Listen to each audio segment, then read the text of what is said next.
Bayangkan orang yang berdiri di sampingmu saat ini, yang merangkul bahumu sambil bersulang merayakan tahun baru, sebenarnya sedang menghitung detik-detik kematianmu. 10 tahun persahabatan, 5 tahun pernikahan, semuanya larut dalam segelas racun yang tidak berbau.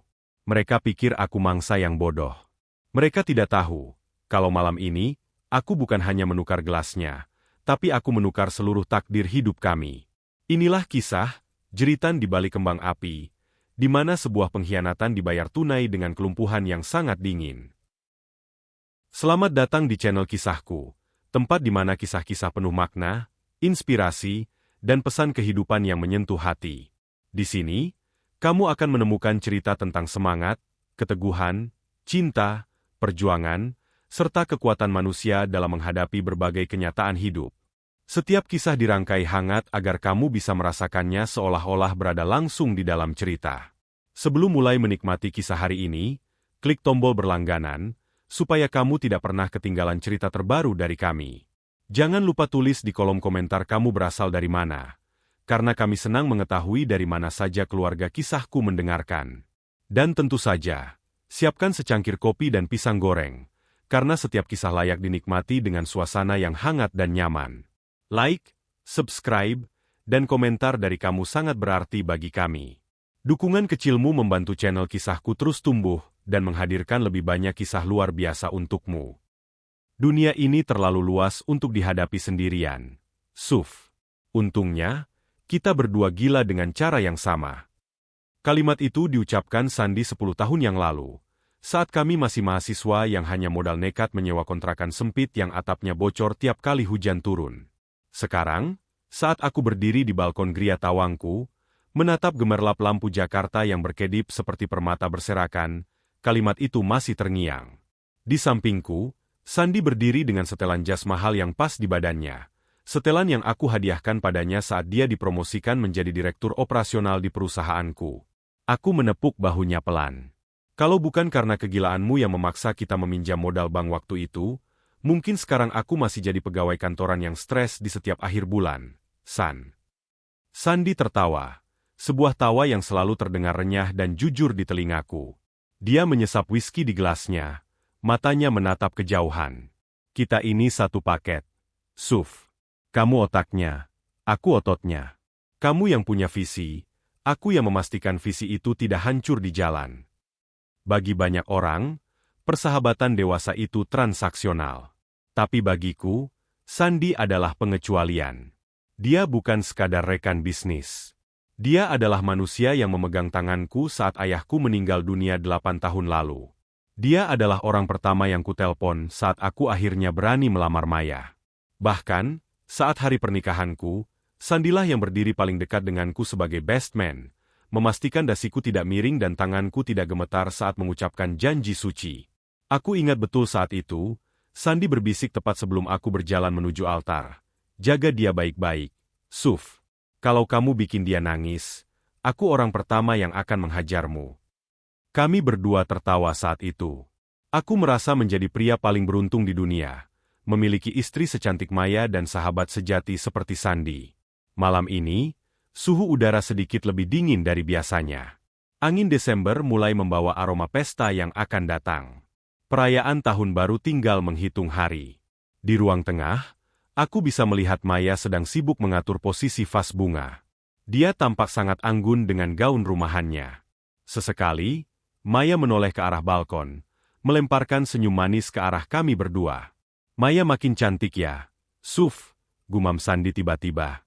Suaranya datar, namun ada nada kekaguman yang kupikir wajar.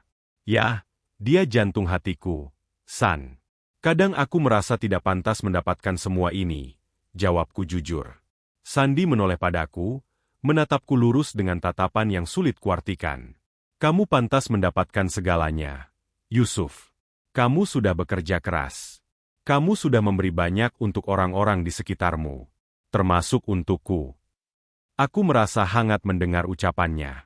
Di dunia bisnis yang penuh dengan sikut-menyikut, memiliki seseorang yang benar-benar mendukungmu adalah sebuah kemewahan. Sandi tahu semua rahasia bisnisku, tahu kelemahanku, dan tahu bagaimana menenangkan emosiku yang kadang meledak-ledak. Bagiku, Dia adalah saudara yang tidak pernah diberikan ibuku. Kami berbagi segalanya. Tawa, air mata, hingga ambisi. Tahun baru ini, aku ingin kita buat sesuatu yang spesial, kataku sambil menatap langit yang bersih. Pesta kecil di sini. Hanya orang-orang terdekat. Aku ingin merayakan kesuksesan kita tahun ini, dan juga kesetiaan kita selama 1 dekade ini. Sandy mengangguk pelan, jemarinya mempermainkan pinggiran gelas whiskinya. Tahun baru, ya? Pasti akan menjadi malam yang tidak akan pernah kita lupakan. Suf, aku berjanji padamu. Aku tersenyum lebar, sama sekali tidak menyadari bahwa di balik janji itu, ada mata belati yang sedang diasah. Aku tidak tahu bahwa setiap tawa yang kami bagi malam itu, adalah racun yang sedang ia racik pelan-pelan. Bagiku, Sandy adalah pelindung. Bagiku, dia adalah tempat bersandar. Aku tidak pernah menduga bahwa orang yang paling tahu letak jantungku, adalah orang yang paling tahu di mana harus menghujamkan pisau agar aku mati paling cepat. Ayo masuk, udara makin dingin, ajakku sambil merangkul lehernya, menyeretnya masuk ke dalam kehangatan rumah yang sebentar lagi akan menjadi saksi bisu sebuah pengkhianatan yang paling dingin. Ada sebuah pepatah yang mengatakan bahwa intuisi adalah cara jiwa melindungi diri. Masalahnya, jiwaku terlalu mencintai Maya dan terlalu menghargai Sandy, sehingga ia seringkali memilih untuk buta. Seminggu sebelum malam tahun baru yang direncanakan, aku pulang lebih awal dari kantor. Aku ingin mengejutkan Maya dengan makan malam di luar. Namun, saat aku melangkah masuk ruang tengah, aku disambut oleh keheningan yang terasa berbeda, berat dan menyesakkan. Di sofa ruang tamu, aku melihat 2 buah gelas anggur yang masih tersisa sedikit cairannya di dasar gelas. Satunya gelas milik Maya, dan satunya lagi, aku tahu itu gelas yang biasa dipakai Sandy kalau dia mampir. Di udara, masih tercium samar aroma parfum kayu cendana dan tembakau mahal milik Sandy. Aroma yang sangat khas, yang biasanya hanya tercium saat aku memeluknya sebagai sahabat. Maya, aku pulang, panggilku. Maya muncul dari arah dapur dengan wajah yang sedikit pucat. Rambutnya yang biasanya rapi sedikit berantakan, dan dia tampak terkejut melihatku. Yusuf, kok sudah pulang? Katanya ada rapat sampai malam. Dibatalkan. Tadi ada Sandy di sini, tanyaku santai, sambil melepaskan jam tanganku. Maya terdiam sejenak. Sebuah jeda yang hanya sepersekian detik namun terasa seperti 1 jam bagiku. Ah, iya. Dia tadi mampir sebentar untuk mengantarkan dokumen kantor yang tertinggal di mobilmu. Dia buru-buru, jadi langsung pergi lagi. Aku mengangguk. Masuk akal. Tapi kenapa hatiku berbisik lain? Kenapa bantal sofa itu tampak sedikit cekung? Seolah-olah ada 2 orang yang duduk sangat dekat di sana dalam waktu yang lama. Malamnya, saat kami makan malam, suasana terasa canggung. Sandy juga bergabung atas undanganku. Aku memperhatikan bagaimana mereka berinteraksi. Biasanya, mereka akan saling melempar candaan tentang betapa kaku dan membosankannya aku dalam hal pekerjaan. Tapi malam ini, mereka terlalu sopan. Terlalu berhati-hati. Setiap kali aku menunduk untuk memotong steakku, aku bisa merasakan ada tegangan listrik di udara. Aku mendongak tiba-tiba dan menangkap basah mata Sandy yang sedang menatap Maya. Bukan tatapan seorang sahabat kepada istri sahabatnya. Itu adalah tatapan kepemilikan. Maya segera mengalihkan pandangannya ke piringnya. Pipinya merona merah yang tidak wajar. Kamu oke, San? Kok bengong? Tanyaku, mencoba memecah suasana. Sandy tersentak, lalu tertawa kecil. Tawa yang kali ini terdengar sumbang di telingaku. Hanya memikirkan proyek kita tahun depan. Suf. Aku ingin memastikan semuanya berjalan sempurna. Tanpa hambatan. Dia menekankan kata, tanpa hambatan, sambil menatapku tajam. Aku tersenyum, meski ada rasa dingin yang mulai merayap di tulang punggungku. Aku meyakinkan diriku bahwa aku hanya sedang lelah. Sandy adalah saudaraku. Maya adalah hidupku. Tidak mungkin mereka, tidak mungkin. Namun, malam itu, setelah Sandy pulang, aku menemukan sesuatu di balik bantal sofa. Sebuah kancing manset emas dengan inisial S. Kancing yang aku tahu persis pasangannya ada di kemeja yang dipakai Sandy tadi siang. Masalahnya, Sandy tadi bilang dia hanya mampir di teras untuk menitipkan dokumen. Retakan itu mulai muncul. Kecil, hampir tidak terlihat, tapi aku tahu fondasi kepercayaanku mulai goyah. Malam itu, saat Maya sedang mandi, ponselnya tertinggal di atas meja nakas. Biasanya, aku tidak pernah menyentuh privasinya. Tapi rasa sesak di dadaku sudah tidak tertahankan lagi. Tepat saat itu, layar ponselnya menyala. Sebuah notifikasi pesan masuk dari kontak bernama Sandy Kerja. Isinya singkat, tapi sanggup membuat jantungku seolah berhenti berdetak. Aku masih mencium aroma rambutmu di jasku. Sabar, sayang. Sebentar lagi semua ini berakhir. Malam tahun baru adalah awal hidup kita yang baru. Hapus pesan ini. Tanganku gemetar. Malam tahun baru? Hidup kita yang baru? Dunia di sekitarku terasa berputar. Sandy bukan sekadar berkunjung. Mereka sudah merencanakan sesuatu. Dan yang paling menyakitkan adalah nama kontaknya, Sandy Kerja. Sebuah kamuflase yang sangat rapi untuk sebuah pengkhianatan yang sangat kotor. Pagi harinya, aku duduk di meja makan dengan tatapan kosong. Kopi di depanku sudah dingin. Sedingin perasaanku saat ini. Maya sudah berangkat ke butiknya, memberikan kecupan di pipiku yang terasa seperti sengatan lebah, menyakitkan dan beracun. Pak Yusuf. Bapak oke. Suara serak itu memecah keheningan. Aku mendongak dan melihat Mbak Siti, asisten rumah tangga yang sudah ikut denganku selama 5 tahun. Wajahnya yang keriput tampak sangat cemas. Aku hanya tersenyum tipis, sebuah topeng yang sangat rapuh. Hanya kurang tidur. Mbak, ada apa? Mbak Siti mendekat, tangannya gemetar saat ia meletakkan sepiring kecil camilan di meja. Pak, saya tidak bisa diam saja. Saya ingat waktu ibu saya hampir meninggal di kampung karena jantungnya harus dioperasi. Bapak yang kasih uang tanpa bunga, bapak yang urus ambulansnya, bahkan bapak kirim dokter spesialis ke sana. Kalau bukan karena bapak, ibu saya sudah tidak ada. Aku terdiam. Kejadian 3 tahun lalu itu bagiku adalah hal biasa, membantu orang yang membutuhkan. Tapi bagi Mbak Siti, itu adalah hutang nyawa. Mbak Siti bicara apa? Sih? Itu kan sudah lama, kataku pelan. Bapak orang baik. Terlalu baik. Mbak Siti tiba-tiba berbisik, matanya melirik ke arah tangga, memastikan tidak ada orang lain. Pak, saya sering dengar Ibu Maya teleponan di dapur kalau Bapak belum pulang. Dan tempo hari saat Bapak keluar kota, Pak Sandy datang. Mereka tidak hanya bicara di ruang tamu. Pak, jantungku berdegup kencang. Mbak tahu apa? Mbak Siti meneteskan air mata. Saya dengar mereka bicara di taman belakang 2 hari lalu. Mereka bicara soal minuman dan malam tahun baru. Ibu Maya bilang dia tidak tega, tapi Pak Sandy membentaknya. Pak Sandy bilang, pilih Yusuf atau pilih aku?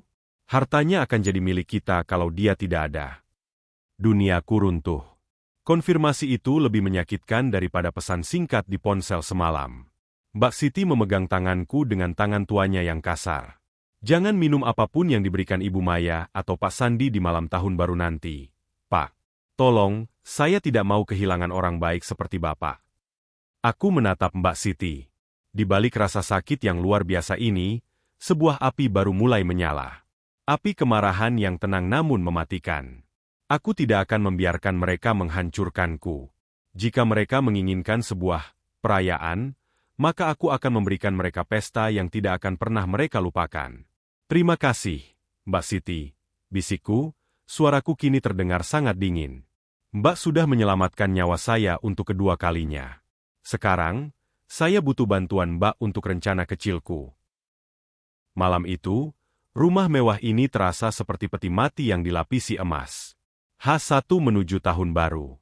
Di luar, suara klakson kendaraan yang merayakan liburan terdengar samar, tapi di dalam sini, keheningan terasa begitu peka. Maya sudah terlelap setelah meminum teh chamomile-nya, teh yang biasanya aku buatkan dengan penuh cinta, tapi malam ini kubuatkan dengan tangan yang dingin dan hati yang membatu. Aku turun ke lantai bawah dengan langkah tanpa suara. Lantai marmer ini biasanya terasa dingin, tapi malam ini ia terasa seperti es yang menusuk pori-pori kakiku. Aku menuju dapur. Di sana, Mbak Siti sudah menunggu, duduk di kursi kayu kecil di sudut ruangan yang gelap. "Bapak," bisiknya pelan. Suaranya bergetar, memecah kesunyian malam. Aku memberi isyarat agar dia tetap tenang. Aku tidak menyalakan lampu utama, hanya membuka sedikit pintu kulkas agar cahaya remangnya cukup untuk kami melihat wajah satu sama lain. Cahaya biru keputihan dari kulkas membuat wajah Mbak Siti tampak lebih tua 10 tahun, penuh dengan garis-garis kecemasan. "Apa yang Mbak temukan?" tanyaku, nyaris berbisik. Dengan tangan yang masih gemetar, Mbak Siti merogoh saku daster batiknya. Dia mengeluarkan sebuah botol kaca kecil tanpa label. Cairan di dalamnya bening, terlihat tidak berbahaya, seperti air mineral biasa. Tapi aku tahu, itu adalah maut yang dikemas dalam bentuk yang paling sederhana. Saya menemukannya di laci paling bawah meja rias Ibu Maya. "Pak," diselipkan di dalam kotak perhiasan yang sudah lama tidak dipakai, Mbak Siti menjelaskan dengan suara tertahan. "Tadi sore, saya tidak sengaja melihat Ibu Maya memasukkan botol ini ke dalam tas pestanya untuk besok malam. Lalu, saya mendengar dia menelpon Pak Sandi. Dia bilang dosisnya sudah cukup untuk membuat Bapak tertidur sebelum kembang api selesai meledak." Aku mengambil botol itu. Terasa dingin di telapak tanganku. Pikiranku melayang pada Sandi. Sahabatku, saudaraku. Bagaimana bisa dia menghitung dosis kematianku sambil tetap tertawa bersamaku di balkon kemarin malam? Bagaimana bisa dia menatap mataku tanpa ada secuil pun rasa bersalah? "Mbak tahu jenis racun apa ini?" tanyaku. "Saya tidak tahu namanya, Pak. Tapi saya dengar Pak Sandi bilang ke Ibu, ini racun saraf yang tidak berbau dan tidak berwarna. Reaksinya lambat, sekitar 3 jam. Katanya, kalau diminum jam 9 malam, Bapak akan mulai lumpuh total tepat di tengah malam. Semua orang akan mengira Bapak kena serangan jantung karena euforia pesta atau terlalu banyak minum alkohol. Tidak akan ada otopsi kalau Pak Sandi yang mengatur surat kematiannya melalui koneksi dokternya." Aku mengepalkan tinju. Rencana mereka sangat rapi, sangat profesional. Sandi memang selalu menjadi ahli strategi yang hebat dalam bisnis kami, dan sekarang dia menggunakan bakat itu untuk melenyapkanku. 3 jam. Gumamku. 3 jam adalah waktu yang cukup bagi mereka untuk menontonku perlahan mati sambil berpura-pura sedih. Itu adalah waktu yang kejam. "Mbak, lalu apa yang harus kita lakukan?"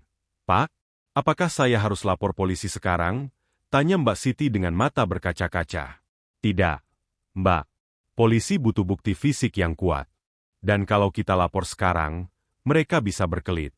Saya ingin mereka tertangkap dengan tangan yang benar-benar kotor. Saya ingin mereka merasakan apa yang mereka rencanakan untuk saya." Aku mulai menyusun rencana di kepalaku. Jika mereka ingin pesta, aku akan memberikan mereka pertunjukan terbaik. "Mbak Siti, dengarkan saya baik-baik," kataku sambil menatap matanya dalam-dalam. "Besok malam, saat pesta dimulai, Mbak harus tetap berada di dapur. Saya sudah menyiapkan 2 set gelas kristal yang identik. Perhatikan baik-baik gelas yang saya tandai dengan goresan kecil di bagian bawah kaki gelasnya. Itu adalah gelas yang akan digunakan Maya untuk menaruh racun ini." Aku mengeluarkan sebuah spidol permanen kecil dan menandai gelas kristal yang kubawa dari lemari. "Maya akan meminta Mbak membawa minuman ini ke saya dan Sandi. Saat itulah, Mbak harus melakukan tugas Mbak. Saya akan membuat distraksi. Saya akan meminta Sandi membantu saya dengan sesuatu di dekat jendela saat kembang api percobaan dimulai jam 9 malam." "Tugas saya apa, Pak?" senggol Sandi. "Buat sedikit keributan kecil yang membuat perhatian semua orang teralih selama 2 detik saja. Di 2 detik itulah, saya akan menukar gelasnya. Sandi akan meminum racunnya sendiri. Dan Maya, dia akan menonton pria yang dia cintai lumpuh perlahan di depannya, tanpa dia bisa berbuat apa-apa tanpa membongkar kejahatannya sendiri." Mbak Siti menelan ludah. Wajahnya menunjukkan ketakutan, namun ada kilat kesetiaan yang kuat di sana. "Saya takut, Pak. Tapi saya tidak akan membiarkan mereka menyakiti Bapak." "Jangan takut, Mbak. Besok malam, kembang api itu bukan hanya untuk merayakan tahun baru. Itu adalah tanda berakhirnya pengkhianatan ini." Aku menutup pintu kulkas. Kegelapan kembali menyelimuti dapur. Di dalam kegelapan itu, Aku tidak lagi merasa seperti Yusuf yang dikhianati. Aku merasa seperti pemangsa yang sedang menunggu mangsanya masuk ke dalam lubang yang mereka gali sendiri. Matahari tanggal 31 Desember terbit dengan cahaya yang terasa menyengat, seolah ingin menelanjangi semua kebohongan yang bersembunyi di balik dinding rumah ini. Aku terbangun lebih awal, memperhatikan wajah Maya yang masih terlelap di sampingku. Jika ini adalah setahun yang lalu, aku akan mengecup keningnya dan bersyukur pada Tuhan karena telah mengirimkan malaikat untuk menemaniku. Namun pagi ini, yang kulihat bukan lagi malaikat. Aku melihat seorang algojo yang sedang beristirahat sebelum tugas eksekusinya tiba. "Selamat pagi, sayang," bisik Maya saat dia mulai membuka mata. Suaranya serak, terdengar sangat manis. Sebuah kemanisan yang kini terasa seperti pemanis buatan yang meninggalkan rasa pahit di pangkal lidahku. "Selamat pagi, cantik," jawabku, memaksakan sebuah senyum yang kurajut dengan sisa-sisa kewarasanku. Aku mengelus pipinya. Tanganku tidak gemetar. Aku terkejut dengan betapa hebatnya aku bisa bersandiwara. Mungkin, selama ini aku memang sudah terlatih bersandiwara dalam dunia bisnis yang kejam, tapi kali ini taruhannya adalah nyawaku sendiri. Pagi itu berlalu dengan penuh kepura-puaan. Kami sarapan bersama, membicarakan resolusi tahun baru, dan rencana pesta nanti malam. Maya tampak sangat bersemangat. Dia bercerita tentang catering yang sudah dia pesan, tentang gaun hitam elegan yang akan dia kenakan, dan betapa dia tidak sabar menunggu detik-detik pergantian tahun. Setiap kali dia menyebut kata masa depan, aku merasa ada pisau yang digesekkan ke tulang rusukku. Masa depan siapa yang dia maksud? Masa depan mereka berdua di atas kuburanku? Sekitar pukul 2 siang, Sandi datang. Dia masuk rumahku seolah-olah ini adalah rumahnya sendiri. Dia membawa 2 botol sampanye mahal dan sekotak cerutu. "Suf, siap untuk malam terbesar dalam hidup kita," teriaknya dengan tawa menggelegar. Dia menghampiriku dan memberikan pelukan persahabatan. Pelukan Brotherhood yang dulu sangat aku banggakan. Saat tubuhnya bersentuhan dengan tubuhku, aku merasakan mual yang luar biasa. Bau parfum kayu cendananya yang kemarin tercium di sofa kini menusuk hidungku. Aku bisa merasakan detak jantungnya yang tenang. Dia benar-benar seorang sosiopat yang hebat. Dia bisa memeluk pria yang akan dia lumpuhkan dalam beberapa jam ke depan dengan ketenangan seorang suci. Tentu saja, San. Malam ini harus menjadi malam yang tidak terlupakan, kataku sambil menepuk punggungnya keras-keras. "Aku sudah menyiapkan bonus khusus untukmu sebagai terima kasih atas kesetiaanmu selama 10 tahun ini. Kamu pantas mendapatkannya." Sandi melepaskan pelukannya, matanya berbinar. "Wah, jangan repot-repot. Suf, melihatmu sukses saja sudah cukup bagiku." Kebohongan demi kebohongan meluncur begitu lancar dari mulutnya. Kami bertiga duduk di ruang tengah, merencanakan detail terakhir pesta. Aku memperhatikan bagaimana Maya dan Sandi berkomunikasi. Mereka sangat profesional. Tidak ada sentuhan fisik yang mencurigakan, tidak ada lirikan mata yang terlalu lama. Mereka sudah belajar dari kesalahan kemarin. Mereka sedang memasang jebakan, dan mereka ingin memastikan aku masuk ke dalamnya tanpa rasa curiga sedikitpun. Namun, aku lebih cerdik. Saat Maya pergi ke dapur untuk mengecek persiapan dengan Mbak Siti, dan Sandi sedang asyik memotong ujung cerutunya, aku mendekati tas pesta Maya yang terletak di atas meja kecil. Dengan gerakan secepat kilat, aku membuka resleting kecil di bagian dalamnya. Di sana, di antara lipstik dan bedak, botol kaca kecil itu terselip. Cairan bening itu berkilau terkena cahaya lampu, seolah-olah sedang mengejekku.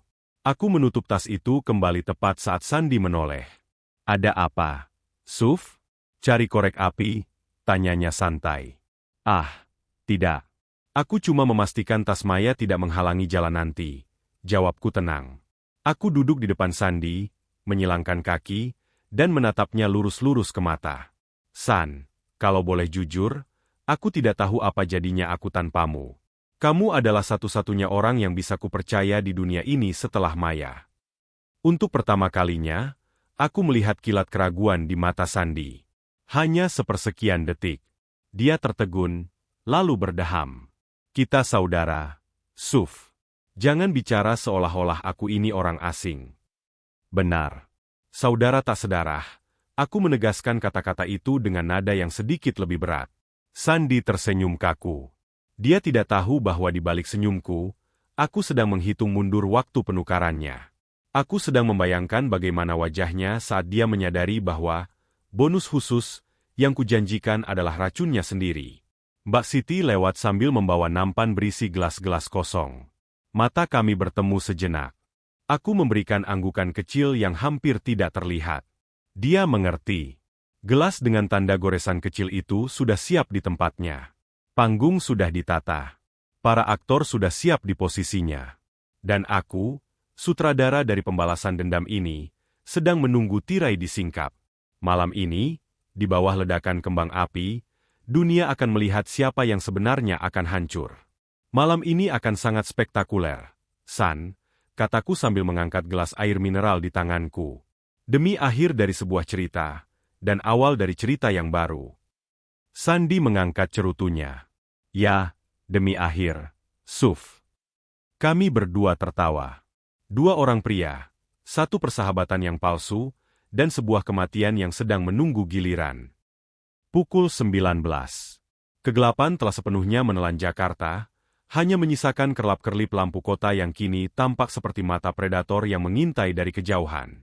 Di dalam geria tawangku, aroma bunga lili putih yang dipesan Maya memenuhi setiap sudut ruangan. Ironis sekali, bunga lili sering digunakan dalam pemakaman, dan malam ini, aroma itu terasa seperti nubuat yang wangi namun mematikan. Aku mengunci diri di ruang kerja pribadiku dengan alasan ingin memeriksa beberapa dokumen terakhir sebelum tahun berakhir. Di atas meja mahoniku, dua buah gelas kristal Bohemia berdiri tegak. Gelas-gelas ini adalah koleksi kesayanganku, murni dan tanpa cacat.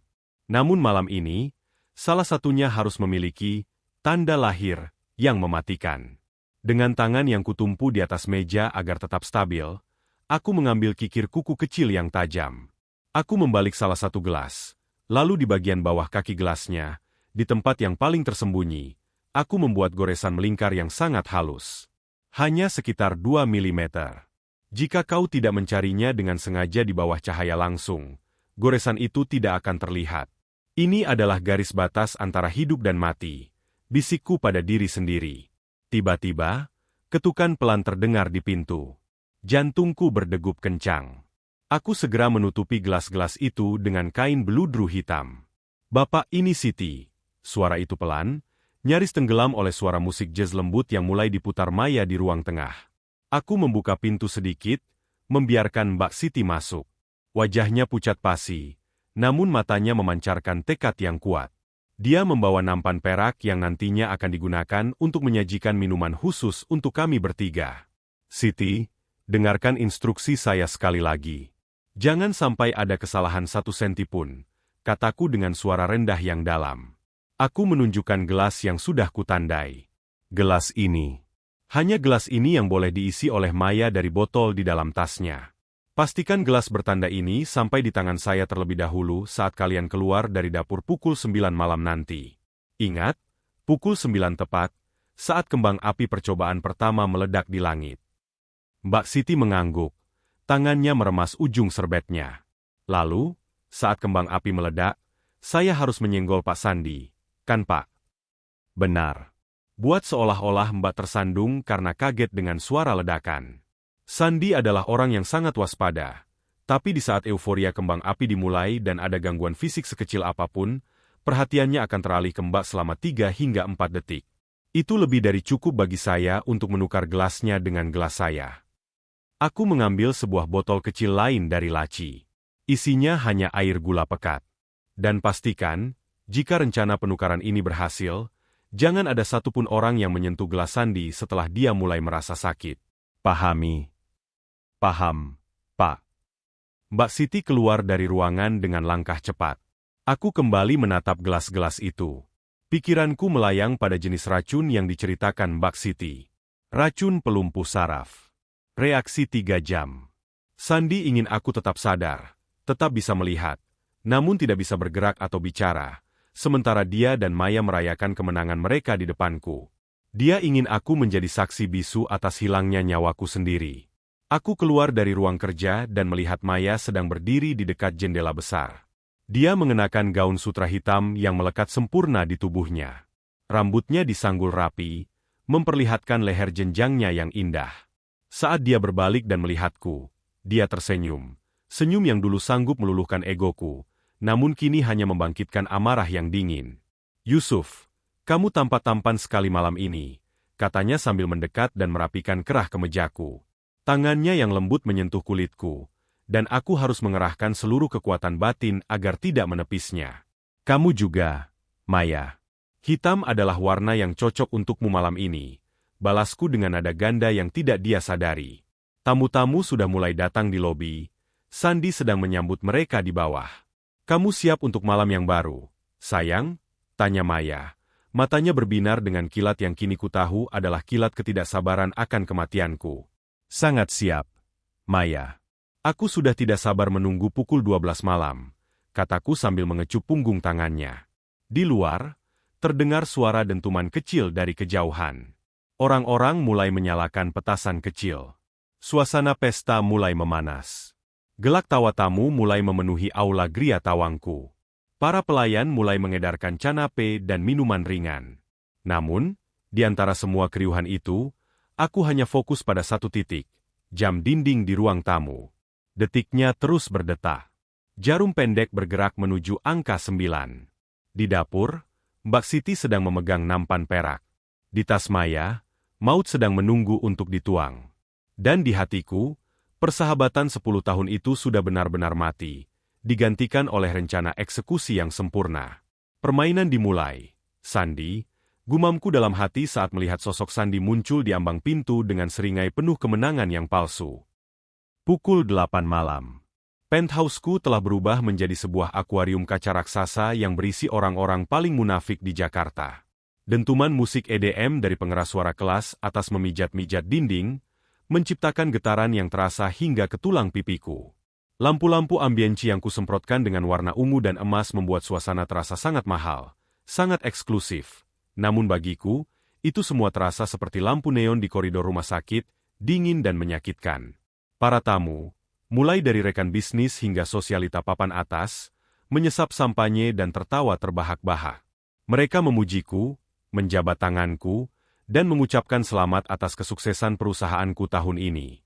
Aku membalas mereka semua dengan senyum mekanis. Aku merasa seperti robot yang diprogram untuk bersikap ramah, sementara di dalam sirkuitku, ada badai yang siap meledak. Sandi berada di tengah ruangan, menjadi pusat perhatian. Dia tertawa paling keras, menceritakan lelucon yang sebenarnya tidak lucu, tapi semua orang tertawa karena dia adalah tangan kananku, orang yang mereka anggap sebagai pangeran di kerajaan bisnisku.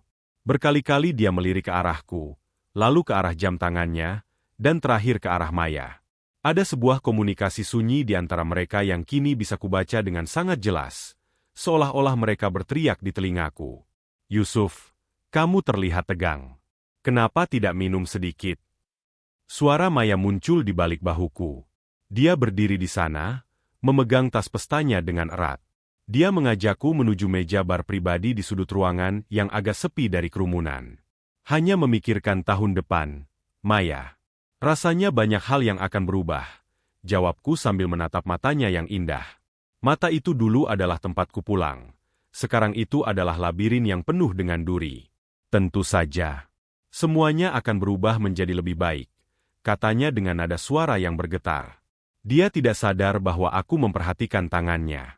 Jari-jarinya yang lentik sedikit gemetar saat dia merogoh tasnya. Dia membelakangiku sejenak, berpura-pura sedang mencari sesuatu di bar, sementara Sandi berdiri sekitar 2 meter dari kami, menutupi pandangan tamu lain dengan tubuhnya yang besar. Disitulah aku melihatnya, melalui pantulan di botol-botol minuman yang mengkilap. Maya mengeluarkan botol kaca kecil dari tasnya.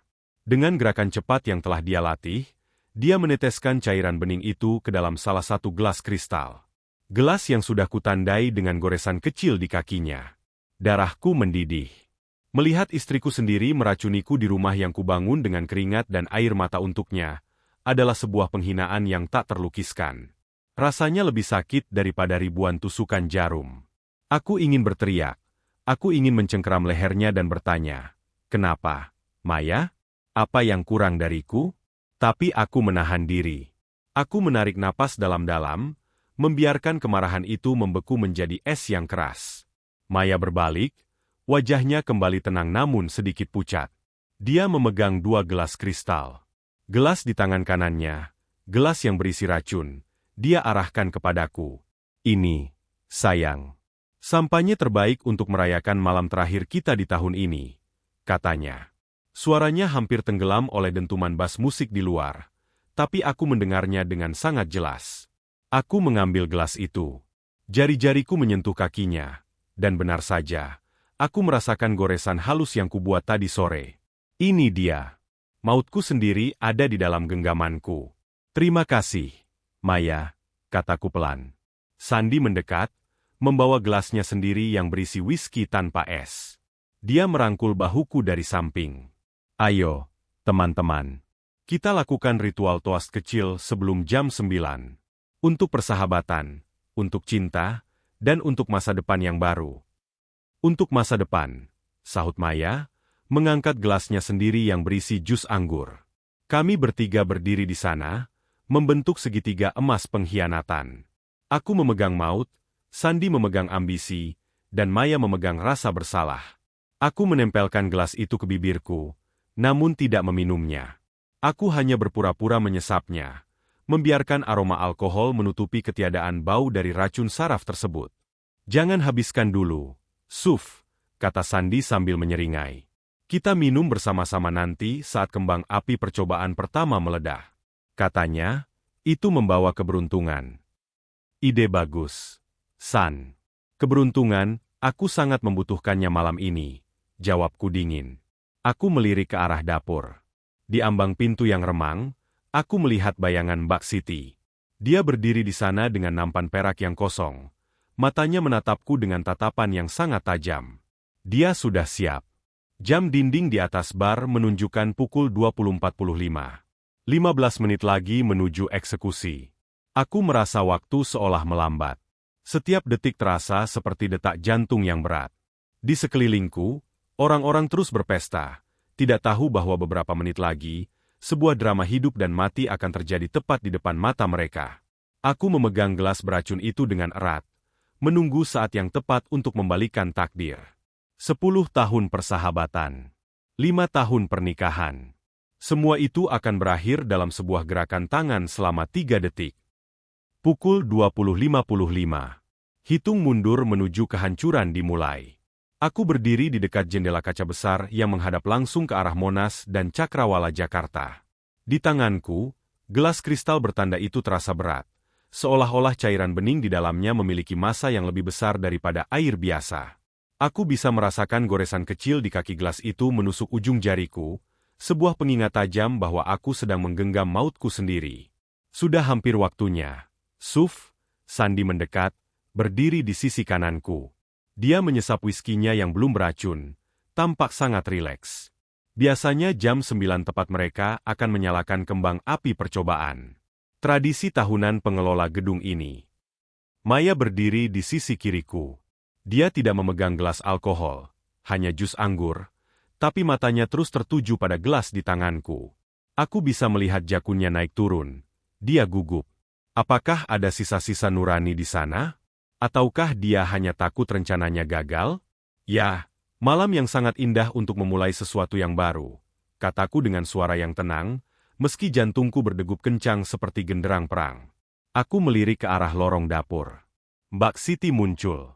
Dia membawa nampan perak berisi beberapa handuk hangat untuk tamu, sebuah alasan agar dia bisa berada di dekat kami tepat waktu.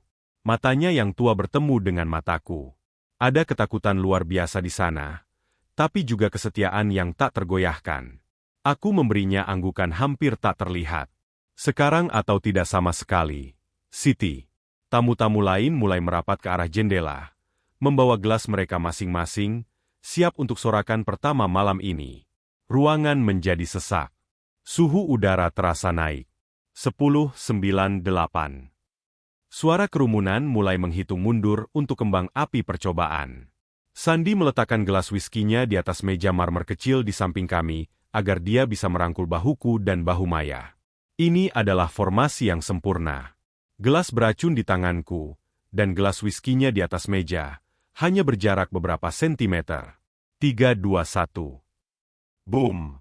Sebuah ledakan kembang api raksasa berwarna merah dan emas meledak di langit, menerangi seluruh ruangan dengan cahaya yang menyilaukan. Di saat yang bersamaan, sesuai rencana, Mbak Siti melangkah dengan langkah yang sengaja dibuat limbung. Aduh! Teriak Mbak Siti cukup keras. Dia menabrak punggung Sandi dengan cukup kuat hingga Sandi terhuyung ke depan, hampir menabrak kaca jendela. Weh! Hati-hati dong!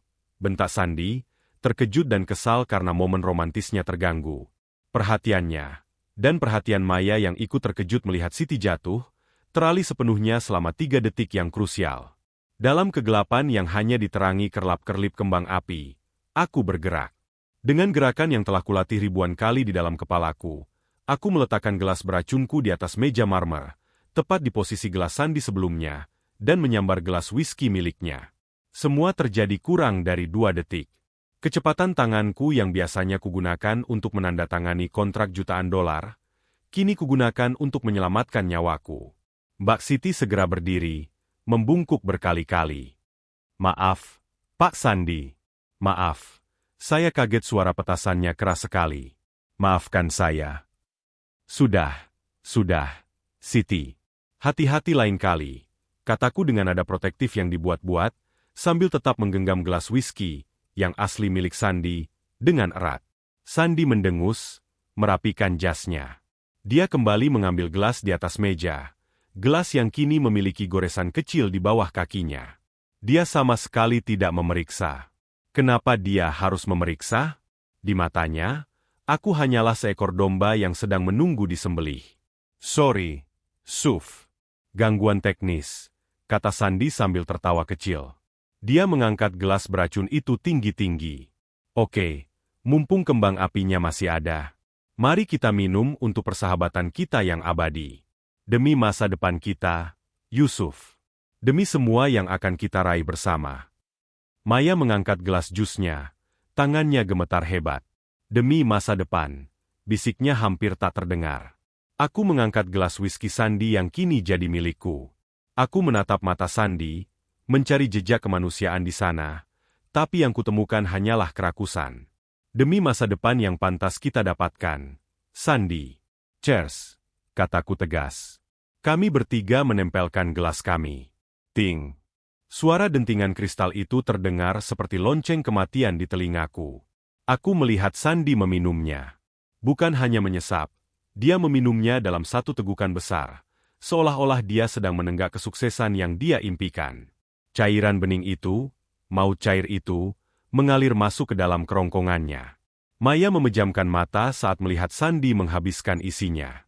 Dia pikir aku yang baru saja meminumnya. Dia pikir suaminya baru saja menandatangani surat kematiannya sendiri. Aku menyesap whisky di tanganku. Rasanya kuat dan membakar. Tapi tidak ada yang lebih membakar daripada rasa puas yang mulai merayap di dadaku. Wah, whisky-nya enak sekali malam ini, San. Kataku sambil tersenyum lebar. Senyum paling tulus yang pernah kuberikan padanya dalam seminggu terakhir. Sandi mengelap bibirnya dengan punggung tangan. Matanya berkilat puas. Ya, Suf.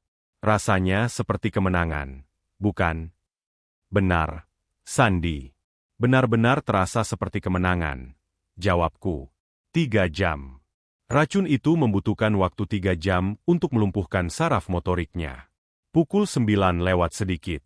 Tepat di tengah malam, saat kembang api utama meledak dan seluruh dunia merayakan pergantian tahun, Sandi akan menyadari bahwa kemenangan yang dia minum barusan adalah akhir dari segalanya.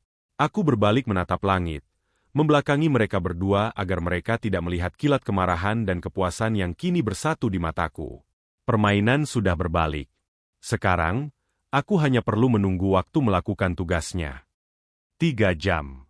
180 menit. 10.800 detik. Bagi orang-orang di luar sana, waktu ini adalah tentang menunggu ledakan warna di langit. Namun bagiku, ini adalah durasi sebuah pertunjukan horor di mana aku adalah sutradaranya, dan Sandi adalah pemeran utama yang tidak sadar bahwa naskahnya sudah diganti. Setelah ritual toas maut itu, aku mengajak Sandi dan Maya menjauh dari kerumunan tamu. Aku membawa mereka ke sudut ruang cerutu yang lebih sunyi, Tempat di mana dinding kaca memberikan pemandangan kota yang seolah tak berujung. Aku ingin berada dekat dengan mereka. Aku ingin menghirup setiap detik kecemasan mereka yang akan segera berubah menjadi horor. Kamu oke, San? Wajahmu sedikit pucat, kataku sambil menyesap whisky miliknya yang belum beracun. Sandy tertawa, tapi suaranya mulai terdengar sedikit berat. Hanya terlalu bersemangat. Suf. Efek alkoholnya mungkin naik lebih cepat malam ini. Aku memperhatikan tangannya. Dia mencoba menyalakan cerutu, tapi pemantiknya meleset 3 kali. Ujung jarinya mulai kehilangan koordinasi halus. Itu dia. Tahap pertama dari racun saraf itu, hilangnya presisi motorik. Sini, biar ku bantu, kataku dengan nada sangat lembut, hampir seperti seorang kakak yang melayani adiknya. Aku mengambil pemantik dari tangannya dan menyalakan cerutunya. Kita sudah melewati banyak hal ya, San? Ingat waktu kita harus tidur di kantor karena tidak punya uang untuk bayar kos? Kamu bilang, suatu hari kita akan memiliki seluruh kota ini. Sandy mengangguk, dia menyandarkan tubuhnya ke kursi kulit. Ya, kita berhasil. Suf. Kita melakukannya. Bukan, kita. San, aku mengoreksi dengan nada datar. Aku yang membangun visinya, dan kamu yang kupikir melindungiku dari belakang. Ternyata, berada di belakang seseorang itu memang posisi paling strategis untuk menusuk. Bukan? Sandy tersentak. Dia menatapku, mencoba mencari tahu apakah kata-kataku adalah sebuah sindiran atau hanya gurauan mabuk. Maya, yang duduk di sampingnya, tiba-tiba tersedak minumannya. Maksudmu apa, Yusuf? Suara Maya terdengar melengking, penuh ketegangan. Maksudku, dalam bisnis, kita harus selalu waspada terhadap orang yang paling dekat. Aku tersenyum lebar, memamerkan deretan gigiku. Tapi untungnya, aku punya sahabat seperti Sandy. Aku tahu dia tidak akan pernah mengkhianatiku demi harta atau demi wanita. Benarkan, San? Sandy mencoba tersenyum, tapi sudut bibirnya mulai terasa kaku. Dia meraba wajahnya. Suf kok, tanganku kesemutannya, rasanya seperti tertidur. Mungkin itu hanya rasa bersalah yang mencoba keluar dari pori-porimu, bisikku pelan, namun cukup keras untuk mereka dengar. Pukul 22.30. Gejala itu mulai menghebat. Sandy mencoba berdiri untuk pergi ke toilet, tapi kakinya goyah. Dia hampir terjatuh jika aku tidak menangkap lengannya. Saat aku menyentuhnya, aku bisa merasakan otot-ototnya mulai mengeras, bersiap untuk lumpuhan total yang dijanjikan racun itu.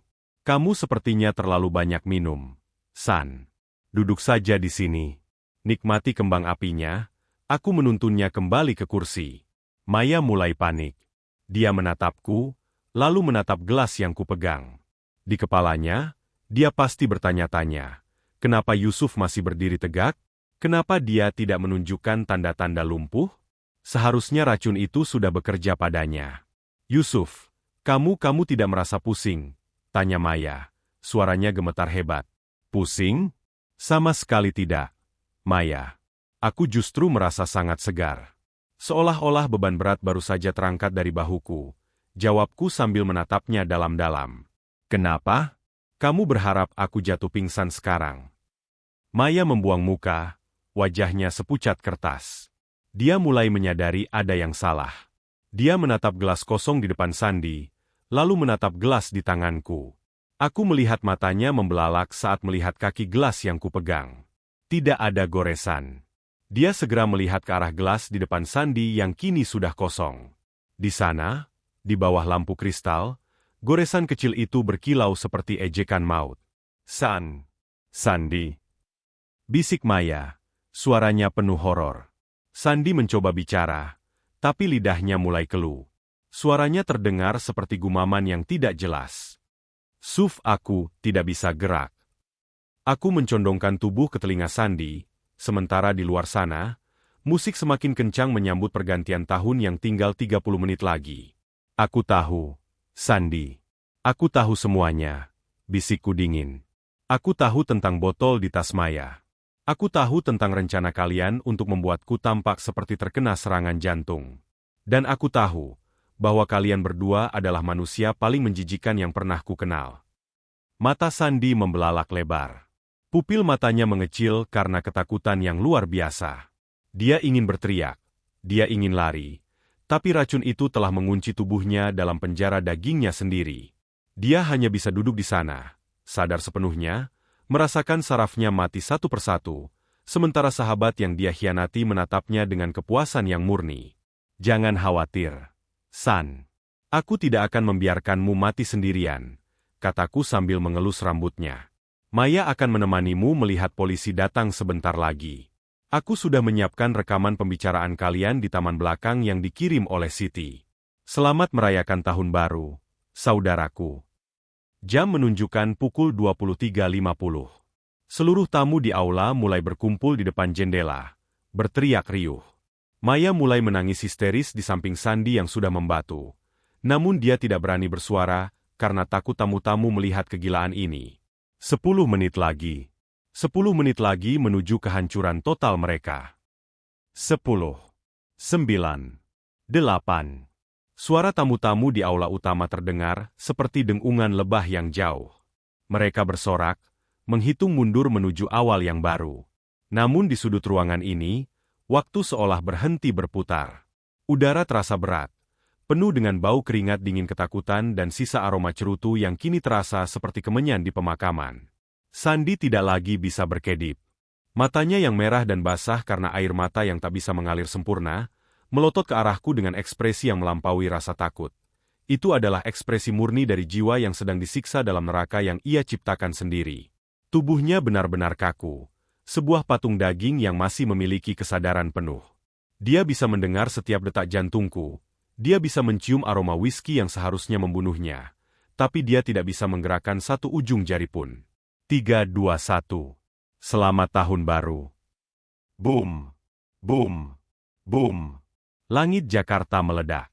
Ribuan cahaya merah, hijau, biru, dan emas menghujam kegelapan malam. Suara ledakannya begitu dahsyat, menggetarkan kaca-kaca besar di Gria Tawang ini. Di tengah keriuhan yang memekakan telinga itu, Maya akhirnya pecah. Dia menjerit, sebuah jeritan melengking yang tertelan oleh dentuman kembang api di luar. Yusuf, tolong dia. Tolong Sandi. Maya merangkak di lantai, mencengkeram kaki celanaku dengan tangan yang gemetar hebat. Wajahnya yang cantik ini berantakan karena maskara yang luntur dan air mata kehancuran. Aku mohon maafkan kami, jangan biarkan dia mati seperti ini. Aku menunduk, menatap istriku, wanita yang pernah kuberikan seluruh duniaku. Aku melepaskan cengkeramannya dari kakiku dengan gerakan pelan namun tegas. Dia tidak akan mati, Maya. Belum, suaraku terdengar sangat asing di telingaku sendiri. Sangat tenang, hampir lembut. Racun yang kalian pilihkan untukku ini jenius. Bukan? Dia akan lumpuh total selama 12 jam ke depan. Dia akan sadar sepenuhnya, merasakan setiap detik ketidakberdayanya, namun tidak bisa mengeluarkan satu suara pun. Persis seperti yang kalian rencanakan untukku. Aku berjalan menuju jendela, membelakangi mereka berdua, menatap pemandangan kota yang sedang berpesta. Cahaya kembang api yang berkelap-kelip memantul di wajahku. Kalian tahu apa yang paling menyakitkan? Tanyaku tanpa menoleh. Bukan fakta bahwa kalian ingin hartaku, tapi fakta bahwa kalian menganggapku bodoh. Kalian menganggap kesetiaanku sebagai kelemahan yang bisa kalian eksploitasi. Aku mengeluarkan ponselku dan menyalakan sebuah rekaman suara. Suara Sandi terdengar sangat jelas di sana, berbicara dengan Maya di taman belakang rumah kami 2 hari yang lalu. Setelah Yusuf lumpuh, aku yang akan menandatangani semua surat kuasa. Polisi tidak akan curiga pada sahabatnya sendiri. Kita akan bebas, Maya. Akhirnya semua ini milik kita. Maya terdiam. Dia membeku di lantai, menyadari bahwa setiap kata pengkhianatan mereka telah tersimpan rapi sebagai bukti yang tak terbantahkan. Siti tidak hanya setia padaku karena uang, Maya, kataku sambil berbalik. Dia setia karena dia tahu apa itu nurani, sesuatu yang sudah lama kalian buang ke tempat sampah. Pintu ruang cerutu terbuka. Mbak Siti berdiri di sana dengan wajah yang tegar, ditemani oleh 3 orang pria berseragam kepolisian dan seorang detektif swasta yang sudah kusewa sejak aku menemukan kancing manset Sandi di sofa. Pak Yusuf, sapa detektif itu sambil mengangguk. Dia melirik ke arah Sandi yang masih mematung di kursi. Ambulans sudah di bawah. Kami akan membawa mereka untuk pemeriksaan medis sebelum proses penahanan. Para petugas polisi mendekati Maya. Saat tangan mereka menyentuh bahunya untuk memborgolnya, Maya meraung histeris, memanggil-manggil nama Sandi, memanggil namaku, memohon ampunan yang tidak akan pernah datang. Sandi hanya bisa menonton dengan mata yang masih melotot, menyaksikan wanita yang ia cintai, dan rekan kejahatannya, diseret pergi di depan matanya sendiri. Saat mereka membawa Sandi keluar di atas tandu, aku melangkah mendekatinya untuk terakhir kali. Aku berbisik tepat di telinganya, memastikan hanya dia yang mendengar. Selamat Tahun Baru, saudaraku. Di penjara nanti, kamu akan punya banyak waktu untuk memikirkan siapa sebenarnya yang menjadi otot, dan siapa yang menjadi otak di antara kita. Setelah ruangan itu kosong, tinggallah aku dan Mbak Siti. Keheningan kembali merayap masuk, hanya sesekali terinterupsi oleh sisa-sisa ledakan kembang api di kejauhan yang mulai meredup. Terima kasih, Mbak Siti, kataku tulus. Ini sudah benar. Pak, Bapak harus hidup. Jawabnya pelan sambil mulai memunguti gelas-gelas kristal yang berserakan. Aku kembali menatap ke arah jendela. Tahun baru telah dimulai. Langit kini dipenuhi asap abu-abu sisa ledakan, menutupi bintang-bintang. Hidupku yang lama telah runtuh, hancur berkeping-keping seperti kembang api itu. Tapi di atas reruntuhan ini, aku masih berdiri. Aku masih bernapas. Dan untuk pertama kalinya dalam waktu yang lama, aku merasa benar-benar bebas. Jeritan itu telah berakhir, dan tahun ini, aku akan menulis ceritaku sendiri tanpa ada lagi pisau di belakang punggungku. Pesan moral: jangan pernah menganggap kesetiaan seseorang sebagai kelemahan, karena saat orang sabar mulai membalas, tak ada tempat bagimu untuk bersembunyi.